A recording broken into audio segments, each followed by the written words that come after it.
Ya aho sahabat Sunderman dimanapun berada, kita kembali berjumpa dalam podcast Suar Sunderman edisi khusus rancangan khotbah minggu.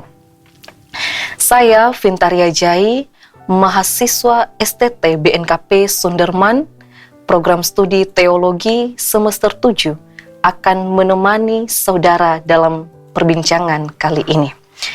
Dan tentu saja pada diskusi kita kali ini tidak akan lengkap tanpa kehadiran narasumber yang akan menemani kita untuk menyelami lebih dalam pembahasan rancangan khotbah minggu. Telah hadir bersama kita yaitu Bapak Pendeta Gustaf. Ya aho Bu Pak. Ya aho Bu Vinta. Bagaimana kabar Pak? Kabar baik. Merdeka. Merdeka. Luar biasa, puji Tuhan. Nah, sahabat Sunderman, Bapak Gustaf merupakan salah satu dosen STT BNKP Sunderman. Pada kesempatan kali ini, kita akan bersama-sama membahas dan mendiskusikan rancangan khotbah minggu, khususnya yang akan dibawakan pada minggu tanggal 23 Agustus 2026. Dan pada podcast kali ini, kita akan mendiskusikan khotbah dari surat Efesus pasal 4 ayat 7 sampai 16 dengan tema teguh berpegang pada kebenaran Allah. Nah, sebelum kita lanjut mendiskusikannya, mari kita berdoa, Pak. Ya. Terima kasih ya Tuhan buat kasih penyertaan-Mu, di mana Engkau telah menolong kami dari rumah kami hingga sampai di tempat ini. Tuhan masih menyertai. Pada kesempatan ini, kami kembali menyerahkan diri sepenuhnya di tangan-Mu ya Bapa, di mana sebentar lagi kami akan melanjutkan kegiatan kami, yaitu mendiskusikan apa yang menjadi bahan khotbah pada minggu tanggal 23 Agustus 2026. Ya Tuhan, kami memohon, berkatilah kami, terlebih-lebih narasumber yang akan menyampaikan materi pada hari ini. Demikianlah doa kami ini ya Tuhan, hanya kami minta dalam nama anak-Mu Yesus Kristus. Amin. Amin. Saya akan membacakan perikop khotbah surat Efesus pasal 4 ayat 7 sampai 16, Pak. Ya, silakan. Demikian firman Tuhan. Tetapi kepada kita masing-masing telah dianugerahkan kasih karunia menurut ukuran pemberian Kristus.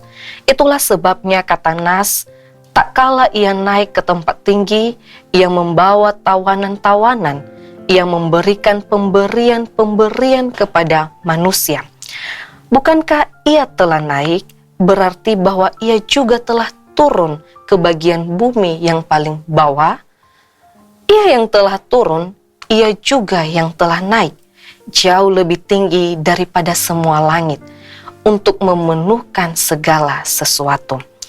Dan ialah yang memberikan baik rasul-rasul maupun nabi-nabi, baik pemberita-pemberita Injil maupun gembala-gembala dan pengajar-pengajar, untuk memperlengkapi orang-orang kudus bagi pekerjaan pelayanan, bagi pembangunan tubuh Kristus, sampai kita semua telah mencapai kesatuan iman dan pengetahuan yang benar tentang anak Allah, kedewasaan penuh dan tingkat pertumbuhan yang sesuai dengan kepenuhan Kristus, sehingga kita bukan lagi anak-anak yang diombang-ambingkan oleh rupa-rupa angin pengajaran, oleh permainan palsu manusia dalam kelicikan mereka yang menyesatkan, tetapi dengan teguh berpegang kepada kebenaran di dalam kasih, kita bertumbuh di dalam segala hal ke arah Dia, Kristus yang adalah kepala. Daripadanya lah seluruh tubuh yang rapi tersusun dan diikat menjadi satu oleh pelayanan semua bagiannya, sesuai dengan kadar pekerjaan tiap-tiap anggota, menerima pertumbuhannya dan membangun dirinya dalam kasih. Demikian pembacaan perikop khotbah. Baik Pak, Ya. sebelum kita masuk lebih jauh memahami teks Efesus pasal 4 ayat 7-16 ini, Ya. tentu menarik bagi kita untuk mengenal terlebih dahulu latar belakang surat ini. Betul. Apakah boleh Bapak jelaskan siapa sih sebenarnya penulis dan kepada siapa surat Efesus ini ditujukan? Baik, terima kasih Vinta. Jadi mengenai penulis dan juga penerima daripada surat Efesus ini, kalau kita membaca teks itu sebenarnya sudah ditulis ya, namanya Paulus. Jadi sebenarnya secara tradisional yang menulis itu adalah Paulus. Namun sebenarnya dalam perkembangan juga Perjanjian Baru, para ahli itu banyak yang mengatakan bahwa ada juga mengatakan bahwa ini bukan yang ditulis oleh Paulus, tapi artinya itu adalah ada satu dalam lingkungan ya kehidupan Paulus, tapi pada prinsipnya dulu secara tradisional kita terima bahwa yang menulis adalah Paulus, dan dia menulis ketika dia berada di penjara. Jadi kalau kita melihat beberapa teks itu di pasal 3 ayat 1, pasal 4 ayat 1, juga di pasal 6 ayat 20 menjelaskan di situ bahwa dia sedang berada di penjara. Lalu korespondensi di antara mereka itu mereka dibantu oleh Tihikus. Ya, itu bisa kita baca nanti di pasal 6 ayat 20. Lalu kota Efesus sendiri, ini kota yang sangat besar sebenarnya ini, Vinta. Itu yang sekarang ini berada di sekitar wilayah Turki ya. Nah, jadi Efesus ini merupakan salah satu kota yang terpenting pada saat itu ya, di wilayah Asia Kecil. Dan kota ini merupakan kota pelabuhan.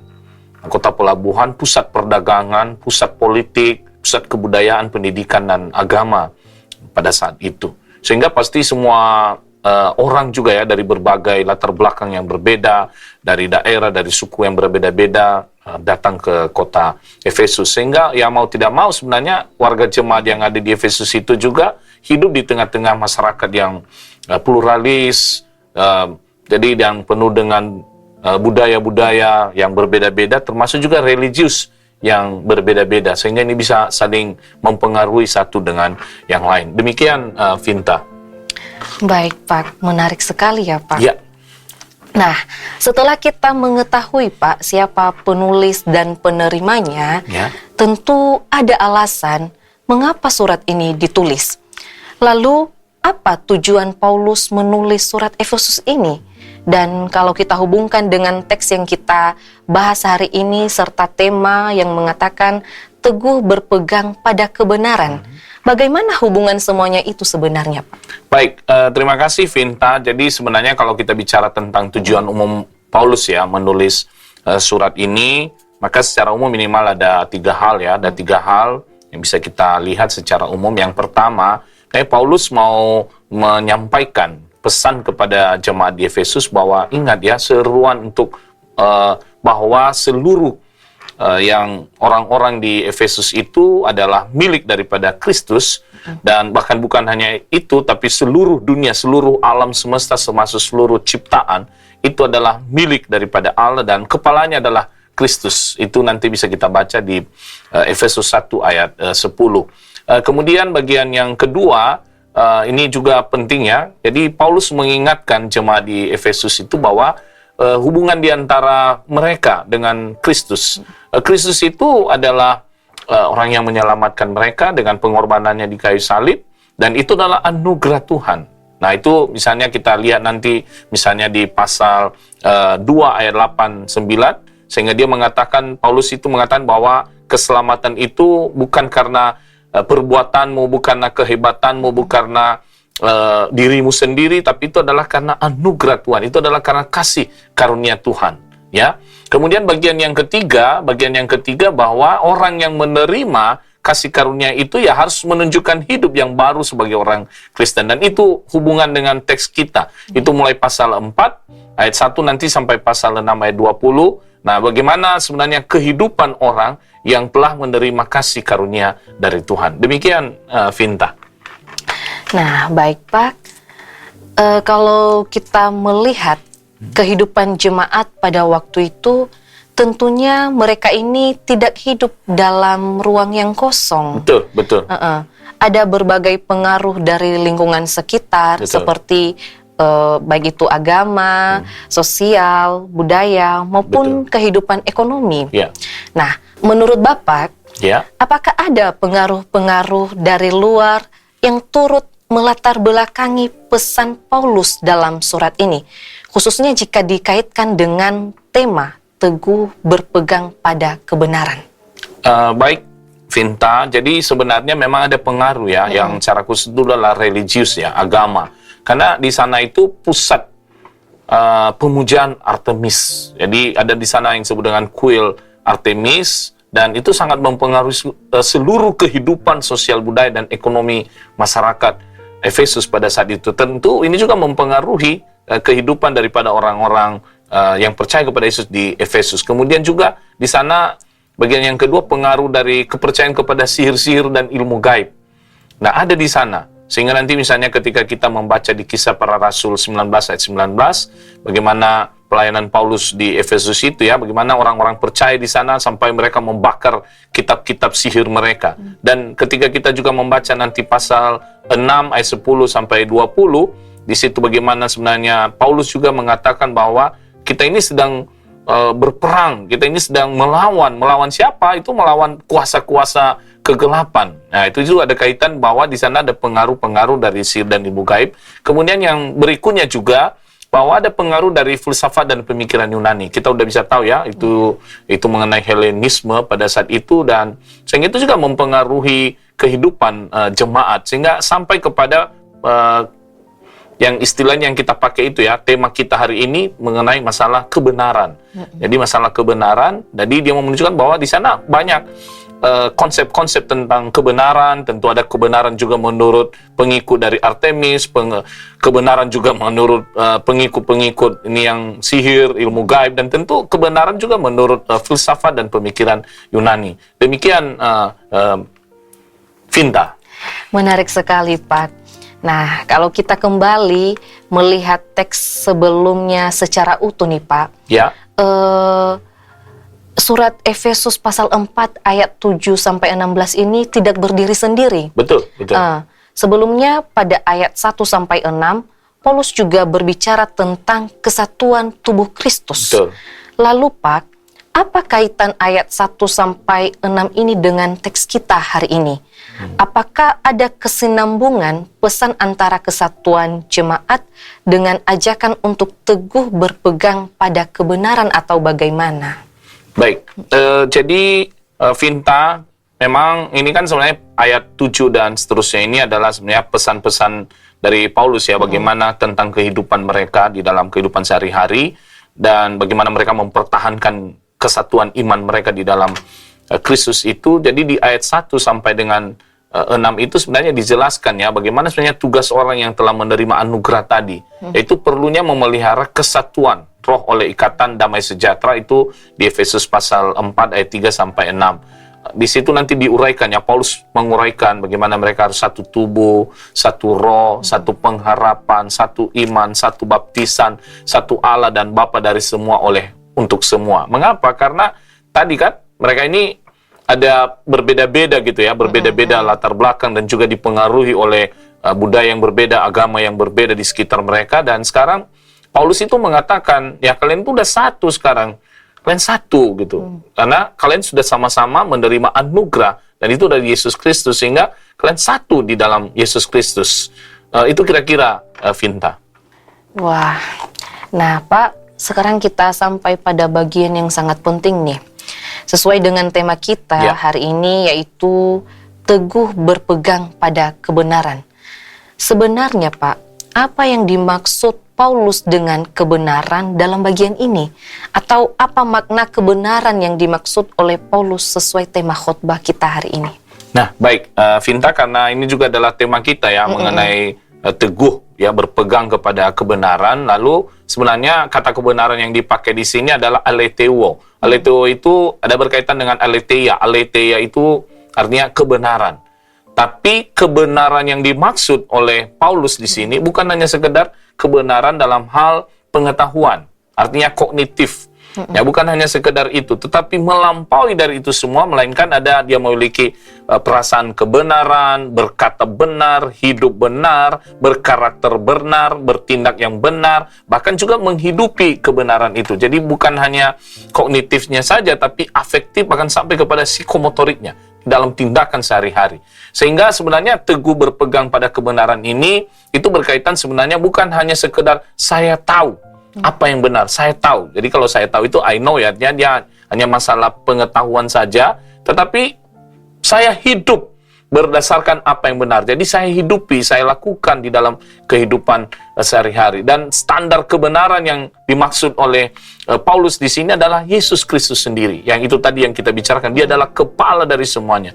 Jadi bukan standar manusia, bukan standar misalnya orang-orang yang ada di sekitar itu, misalnya percaya kepada tadi Artemis, percaya kepada roh-roh, atau percaya kepada misalnya filsafat, bukan. Tapi standar kebenaran itu adalah di dalam Yesus Kristus. Demikian, Vinta. Oh, begitu ya Pak, standar kebenaran yang dimaksud oleh Paulus yaitu kebenaran dalam Kristus. Ya, benar sekali Vinta. Wah, oke Pak.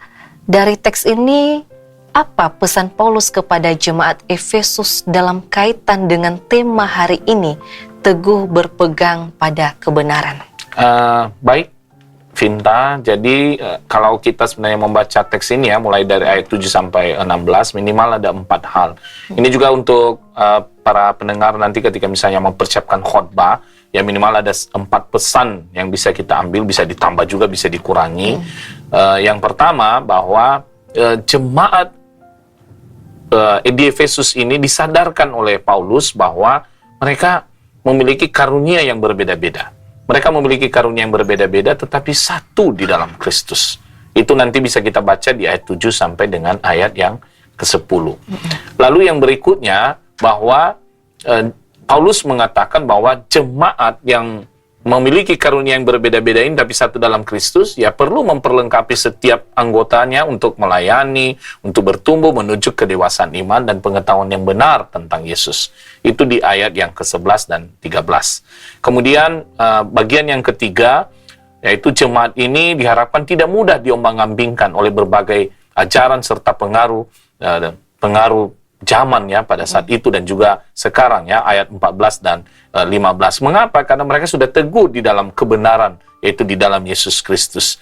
Dan yang keempat, yaitu jemaat ini supaya mereka bersatu dan bertumbuh di dalam iman dengan pusatnya, yaitu segala hal ke arah Kristus, itu di ayat 15b dan ayat yang ke-16. Demikian, Vinta. Oke Pak, baik Pak. Nah, pertanyaan saya selanjutnya Pak ialah, menurut Paulus, siapa yang menolong jemaat agar mereka teguh pada kebenaran? Ya, baik. Menurut Paulus, ya di ayat 11 itu sudah dijelaskan ya, bahwa Tuhan menetapkan para pelayan yang berperan dalam mendewasakan jemaat yang satu di dalam Kristus. Ada 5 ya di situ kelompok. Yang pertama adalah rasul-rasul, yang kedua adalah nabi-nabi, yang ketiga adalah pemberita-pemberita Injil, yang keempat gembala, dan kelima pengajar-pengajar. Jadi sebenarnya Vinta ini juga ada perdebatan-perdebatan ya, karena dalam pelayanan gereja ada yang mengatakan bahwa ini sebenarnya 5 jawatan pelayanan, ada yang mengatakan juga 4. Mengapa? Karena gembala-gembala dan pengajar itu kata yang digunakan adalah kai itu dan, berarti itu satu sebenarnya. Ya, satu. Tapi di dalam teks ini yang digunakan dulu 5 ya, ada rasul-rasul, ada nabi-nabi, ada pemberita Injil, gembala, dan pengajar-pengajar. Rasul-rasul ini, mereka sudah memahami siapa rasul ini. Rasul ini adalah orang yang turut menyaksikan atau mereka hidup bersama dengan Kristus.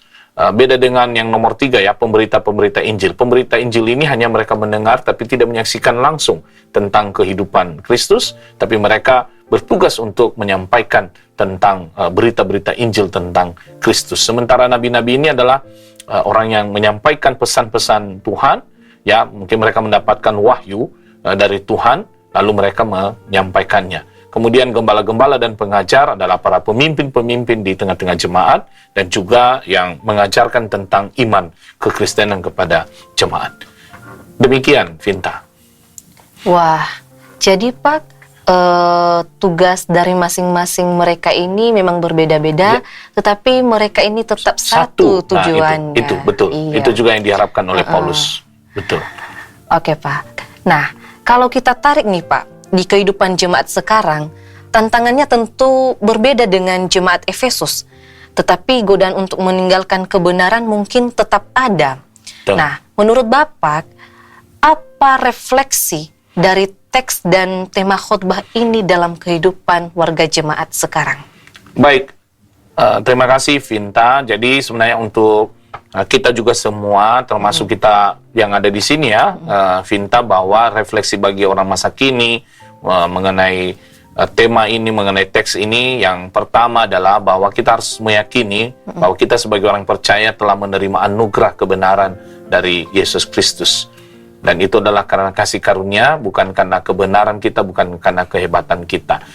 Yang kedua, kita semua yang telah menerima anugerah itu ya diberikan karunia yang berbeda-beda, meskipun sebenarnya meskipun berbeda-beda, tapi ingat kita tetap satu di dalam Kristus. Kita bukan untuk menyombongkan, kita udah mengatakan bahwa kita lebih hebat dari yang lain, tapi semuanya itu untuk saling membangun. Satu dengan yang lain, saling mendukung, saling menopang satu dengan yang lain. Kadang-kadang dalam kehidupan bergereja sekarang ini ya, Vinta, ya mungkin dia juga memiliki karunia yang unik ya dibanding dengan yang lain, lalu dia menyombongkan dirinya, dia merasa lebih hebat dengan yang lain, sehingga juga ada orang yang lain nanti ada punya karunia khusus bagi dia, tapi karena merasa dirinya tidak digunakan, sehingga dia berdiam diri, atau mungkin dia tidak mau melayani, ya bukan itu maksudnya. Tapi Paulus di sini dan juga refleksi bagi kita di jemaat Efesus mengatakan, ya kalian punya karunia yang berbeda tapi saling menyatukan, ya saling menolong, menopang satu dengan yang lain. Kemudian refleksi yang ketiga adalah setiap orang yang satu di dalam Kristus, sekali lagi, setiap orang yang telah bersatu di dalam Kristus, maka dia harus teguh di dalam kebenaran di tengah perubahan-perubahan zaman. Ya kita udah tahu sekarang ya bagaimana media sosial, bagaimana juga era digital ini ya sangat mempengaruhi kehidupan. Sangat mempengaruhi kehidupan, bahkan kadang-kala kita mengilahkan ya media sosial itu, era digital, tapi itu sebenarnya hanya alat, itu hanya media ya, karena sebenarnya kebenaran yang absolut itu adalah ya Yesus Kristus sendiri ya, yang bisa kita baca di dalam kebenaran-kebenaran kitab suci dalam Alkitab, dan itu yang juga yang dikatakan oleh Paulus dalam teks ini. Dan yang keempat, diharapkan bahwa setiap orang yang percaya menghidupi kebenaran dalam kasih Kristus dan menjadi berkat dimanapun dia berada. Jadi dia bukan hanya sekedar mendengar saja, dia sudah mengatakan bahwa saya percaya kepada Kristus sebagai sumber kebenaran, tapi dalam kehidupan sehari-hari dia tidak menunjukkan kebenaran itu. Apalagi ya sekarang ini ya banyak orang mengatakan kebenaran, tetapi perilaku hidupnya tidak mencerminkan orang-orang yang hidup di dalam kebenaran. Sehingga ya tidak salah juga ketika kita melihat ada oknum-oknum tertentu yang sebenarnya mereka ini adalah menegakkan kebenaran, tapi justru hidup di dalam ketidakbenaran. Ada korupsi, ada justru melakukan diskriminasi, menindas, melaksanakan ketidakadilan. Nah, sekarang Paulus berkata bahwa kamu orang yang percaya, yang sudah menerima kasih karunia yang berbeda-beda tapi satu di dalam Kristus, dan sekarang kamu harus menghidupi kebenaran itu, dan kamu harus menjadi berkat bagi semua orang dimanapun kamu berada. Demikian, Vinta. Luar biasa sekali ya Pak. Ya. Jadi kita diingatkan bahwa berpegang pada kebenaran bukan berarti kita menjadi keras terhadap orang lain. Betul. Tetapi justru bertumbuh dalam kebenaran dan kasih. Betul. Nah, dan sebelum kita menutup podcast kali ini Pak, mungkin Bapak bisa menyampaikan kembali ayat yang menjadi komitmen sekaligus ayat hafalan kepada kita pada minggu ini. Ya, jadi kalau komitmen kita nanti di ayat hafalan, kalau di gereja BNKP ya, di perikopen BNKP dia menggunakan di ayat yang ke-15, dia mengatakan tetapi dengan teguh berpegang kepada kebenaran, di dalam kasih kita bertumbuh di dalam segala hal ke arah Dia, Kristus yang adalah kepala. Artinya bahwa kita harus teguh di dalam kebenaran-kebenaran, dan kebenaran itu adalah di dalam Kristus, dan kita melakukannya dengan kasih, dan kita akan bertumbuh di dalam Kristus itu sendiri yang merupakan kepala kehidupan kita. Demikian, Vinta. Terima kasih banyak Pak Gustav Ya. atas penjelasan dan refleksi yang sangat berarti. Kiranya melalui pembahasan hari ini kita semua semakin diteguhkan untuk berpegang pada kebenaran, bertumbuh dalam kasih, dan semakin dekat kepada Kristus. Amin. Saya dan sahabat-sahabat Suar Sunderman terberkati sekali dengan ilmu yang telah Bapak sampaikan. Nah, oleh karena itu Pak, kita akan mengakhiri podcast hari ini. Mari kita berdoa Pak. Baik. Mari kita berdoa. Ya Tuhan Allah Bapa kami, Sang Pemilik kehidupan dan pelayanan kami bersyukur kami boleh menyelesaikan diskusi tentang rancangan khotbah untuk Minggu 23 Agustus. Kami berdoa kiranya Tuhan yang memperlengkapi setiap hamba-Hamba-Mu yang akan melayani, dan biarlah kuasa Roh Kudus yang akan semakin memampukan mereka untuk menyampaikan pesan-pesan Tuhan kepada jemaat dimanapun mereka berada. Berkati juga Suar Sunderman agar terus diperlengkapi juga oleh Tuhan untuk boleh menjadi berkat bagi pemirsa. Terima kasih Bapa, di dalam nama Yesus kami berdoa. Amin. Terima kasih Pak Gustav Ya. untuk hari ini. Dan kepada seluruh sahabat Suar Sunderman dimanapun berada, kami ucapkan terima kasih dan nantikan episode-episode selanjutnya. Shalom. Shalom.